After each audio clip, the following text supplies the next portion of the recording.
네, 오늘도 오진료 시작하기 전에 간단하게 5분 정도만 건강강좌 진행하고 시작하도록 하겠습니다. 다리에서 나타나는 여러 가지 질환들이 있는데요. 오늘 이야기 드린 하지불안증후군은 아마 임상에서도 좀 자주 보게 되고요. 여기 계시는 분들 중에서도 아마 한 번 정도 경험해보거나 지금 현재 좀 문제가 있는 분들도 있을 수 있을 것 같습니다. 이분들이 주로 호소하는 증상은 이런 거예요. 밤에 자려고 하면은 다리가 너무 신경 쓰여가지고는 잠을 잘 이루지 못한다 라고 할 때 가장 먼저 생각을 해볼 수 있는 질환이고요. 오늘은 하지불안증후군이라는 게 왜 나타나고 또 어떻게 관리를 해나가야 되는지를 가지고 이야기를 해드릴 거예요. 일단은 하지불안증후군은 영어로는 레스틀리스 렉 신드롬이라고 얘기를 합니다. 다리를 쉴 수가 없다는 얘기예요. 가만히 있으면은 다리가 뭔가가 신경이 쓰여서 움직이고 싶은 충동을 느끼게 되고요. 그런 충동 때문에 좀 밤에 잠을 자기가 어려워지는 그런 질환들을 우리가 하지불안증후군이라고 하고요. 수면 장애의 가장 큰 빈도를 차지하는 그런 질환이기도 합니다. 일단은 하지불안증후군을 감별하는 포인트는 이래요. 다리에서 느껴지는 이상 감각. 사람들마다 좀 달라요. 뭐가 벌레가 자꾸 기어가는 것 같기도 하고요. 뭐가 굶실굶실 느껴지기도 하고, 저리기도 하고요. 화끈거리기도 하고, 혹은 누구는 터질 것 같다고 얘기를 하기도 하는 등, 혹은 이렇게 바늘로 찌르듯이 따끔따끔거리기도 하고 여러 가지 이상 감각들을 느끼는데 주로 이런 이상 감각으로 인해서 다리를 좀 움직이고 싶은 충동을 자꾸 느껴요. 또 조금 움직이거나 이렇게 주물러주고 나면은 이런 느낌들이 잠깐 사라집니다. 그래서 어떤 분들은 와이프가 또 이런 문제를 가지고 있어서 와이프가 잠들 때까지 남편이 계속 옆에서 이렇게 막 주물러주고 그리고 나서 뭐 겨우 잠든다고 하는 그런 분들도 보게 되는데 이게 누워있거나 앉아있거나 가만히 있을 때 주로 증상이 발현이 되고요. 걷거나 좀 스트레칭을 해주거나 주물러주면 또 증상이 줄어드는 그런 특징들을 보이고 주로 저녁이나 밤에 누웠을 때 가장 많이 나타난다고 합니다. 그래서 이런 포인트들을 통해서 우리가 하지불안증후군을 감별을 하게 되고요. 국내 성인들의 한 5.4%가 이 문제를 앓고 있다고 해요. 상당히 많죠. 근데 어떤 연구에 보면은 훨씬 더 비중이 높습니다. 한 10에서 15% 정도까지 유병률을 보기도 하는데 3분의 2가 여성이 앓고 있다고 합니다. 그리고 특히 이제 중년 여성들한테 많이 나타나고요. 임신한 여성에서 한 36% 정도가 이 문제를 앓고 넘어간다고 하는 그런 통계들도 나와 있을 만큼 상당히 이제 흔한 질환이죠. 하지불안증후군은 뭐 잠깐 일시적으로 나타났다가 또 괜찮아지는 분들도 있는데요. 어떤 분들은 정말 몇 개월, 몇 년씩 계속 지속이 되기도 합니다. 그것 때문에 잠을 제대로 자지 못하고요. 잠을 제대로 자지 못하니까는 피로가 계속 만성적인 피로에 쌓이게 되겠죠. 그러다 보니까 이제 어디 집중하는 거나 이런 집중력도 좀 떨어지고 자꾸 깜빡깜빡 까먹기도 하고 심할 때는 이제 이런 걸로 인해서 우울증이 유발이 되기도 하겠죠. 일단은 하지불안증후군의 원인 뚜렷하게 밝혀진 건 없지만 몇 가지 연관 요인들이 있는데요. 1차성과 2차성으로 나눌 수가 있습니다. 1차성이라는 거는 그 특별한 다른 원인이 없이 나타난다는 얘기고요. 주로 이제 가족력이 있는 경우에 좀 잘 나타난다고 하는데 유전성이 한 50% 정도까지 된다고 알려져 있습니다. 그래서 가족 중에 부모님 중에 누가 그런 문제를 앓고 있을 경우 이제 자녀의 한 50% 정도에서 그렇게 나타날 수 있다는 얘기죠. 2차성은 다른 원인 질환으로 인해서 이런 문제가 나타난다는 얘기고요. 가장 흔하게는 뭐 당뇨라든지 신장병이라든지 말초신경병증이라든지 신경에 어딘가 이제 눌려 있는 거죠. 혹은 파킨슨병의 전조증후군으로 나타나기도 하고요. 그리고 철분이 좀 몸에서 부족하다든지 아니면은 알코올 중독, 알코올로 인해서 몸에서 그런 것들이 많이 낭비가 된다든지 또 심한 다이어트를 하고 난 이후에 발생이 된다는 그런 보고들도 많이 있습니다. 일단은 종아리는요, 여러분들의 피를 순환을 시키는 게 심장이 우리 몸의 피를 순환시킨다고 대부분 알고 있는데요. 심장의 힘만 가지고 이 많은 피, 한 5리터 정도가 되죠. 5리터 되는 피가 심장에서 나와서 다시 심장으로 되돌아가는데 1분도 채 걸리지 않는다고 하는데요. 이렇게 빠른 속도로 심장의 힘만 가지고 피를 돌릴 수 있을까요? 대충 생각해봐도 그러지는 않을 것 같아요. 만약에 순수하게 심장의 힘만 가지고 우리 몸의 피가 그렇게 빠르게 순환이 되려면은 심장이 한 5톤 정도의 힘을 내야 된다 그러는데 가만히 생각해봐도 내 심장이 5톤이나 되는 힘을 내고 있을 것 같지는 않죠. 그래서 다양한 어떤 그런 보조적인 것들이 우리 몸에 피를 돌게 만드는데 그 중에서 중요한 것 중에 하나가 다리 근육이에요. 그래서 어떤 사람들은 종아리가 제2의 심장이라고 이야기를 하기도 합니다. 피가 밑으로 내려오는 거는 저절로도 내려오지만 이게 다시 올라가려면은 힘이 필요한데 심장의 힘만 가지고 이 밑에 있는 피를 다 끌어올릴 수 있는 게 아니라 우리가 걸어 다닐 때 종아리 근육이 한 번씩 수축, 이완, 수축, 이완 하면서 정맥을 꼭꼭 짜줘요. 그래서 그 힘으로 다리에 있는 피가 이제 올라가게 되는데, 요새 사람들이 거의 대부분 좀 가만히 앉아서 지낸다든지, 가만히 서 있는다든지, 이렇게 활동량이 많이 줄어든 생활을 하는 분들이 많습니다. 또 그런 분들한테 이런 하지불안 증후군이 잘 나타나기도 하고요.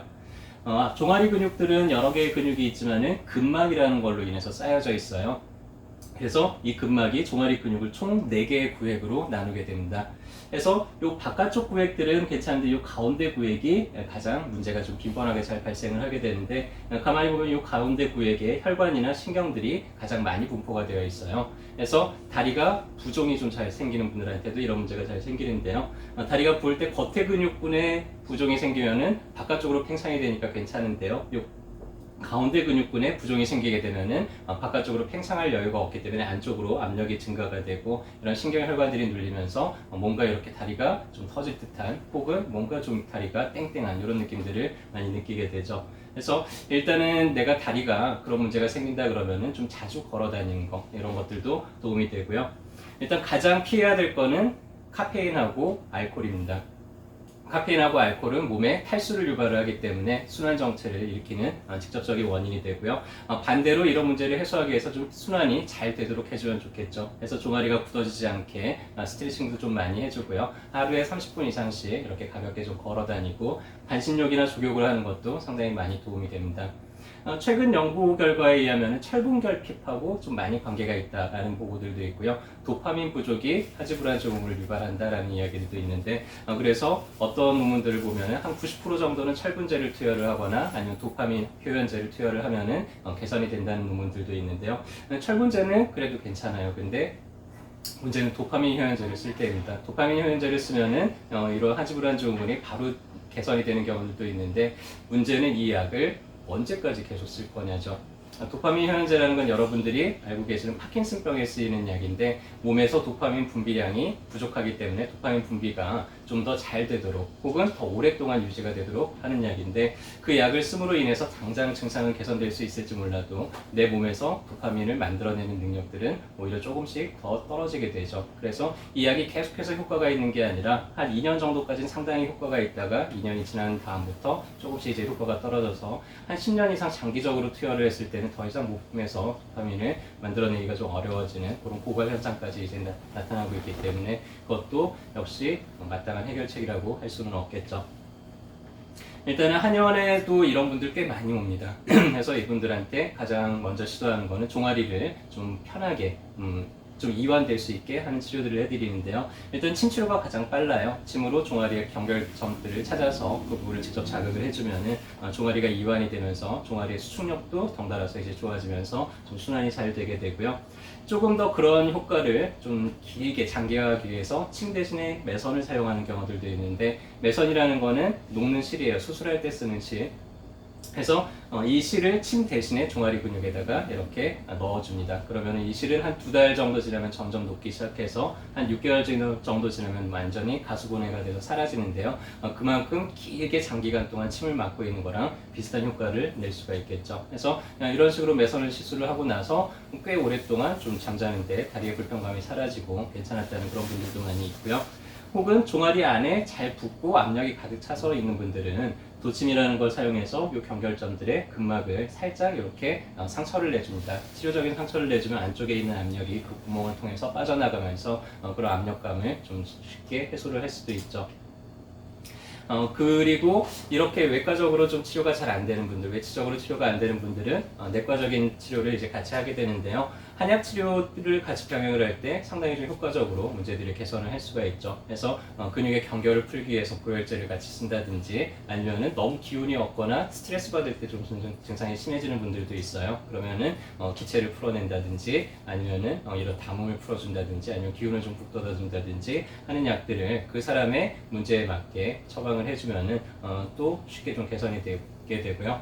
최근에 연구 결과 몇 가지를 보면은 녹용이 특별히 하지불안 증후군에 있어서 상당히 효과적이라는 그런 연구 보고들이 있는데, 실제로 임상에서 약을 쓸 때 녹용을 같이 첨가를 해서 써보면은 실제로 상당히 좀 빠르게 드라마틱하게 이렇게 회복되는 그런 경험들도 많이 하고 있습니다. 그래서 오늘은 하지불안 증후군이 어떤 거고 또 어떻게 관리해야 되는지에 대해서 이야기를 해드렸고요.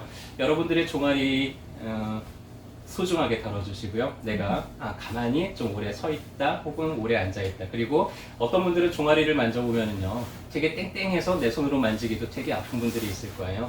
이런 분들은 평상시에 스트레칭도 좀 많이 해주시고 평소에 좀 자주 산책도 해가면서 이렇게 종아리 근육이 탄력을 잘 유지하도록 이렇게 관리를 해주셨으면 좋겠고요.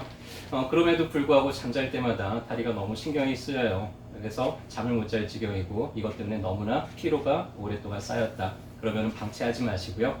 어디로 달려오시면 될까요?